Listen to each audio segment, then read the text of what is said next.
e ben ritrovati con l'informazione flash di New Sicilia. Vediamo insieme i titoli più rilevanti di questa mattina. In apertura le indagini sull'incendio della società Ecomac di Augusta, divampato lo scorso luglio. 4 dirigenti hanno ricevuto un avviso di garanzia. La procura ipotizza il reato di incendio colposo in concorso. Trovato in mare il corpo dell'85enne turista romana di cui da venerdì scorso non si avevano più notizie. A individuarlo è stato un peschereccio in navigazione a largo dell'isola. Il corpo è stato recuperato e trasferito a Lipari.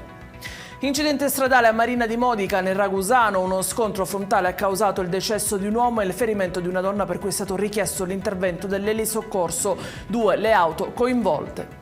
E ancora un tragico sinistro nel pomeriggio di sabato scorso sulla Laurentina a Roma. Un uomo di 35 anni, Vincenzo D'Amico, originario di Adrano e di etnia rom, ha perso la vita dopo essere stato investito insieme a un amico, gravemente ferito e trasportato d'urgenza in ospedale. E in chiusura il punto sulla situazione Etna. Secondo l'ultimo bollettino dell'Istituto Nazionale di Geofisica e Vulcanologia, Osservatorio Etneo, l'eruzione al cratere di sud-est è rallentata, le emissioni laviche e sismiche sono in diminuzione. Ed è tutto per questa edizione. Vi ricordo come sempre che i dettagli su queste notizie e molte altre li trovate sul nostro sito e sui nostri canali social. Grazie per averci seguito e appuntamento a più tardi.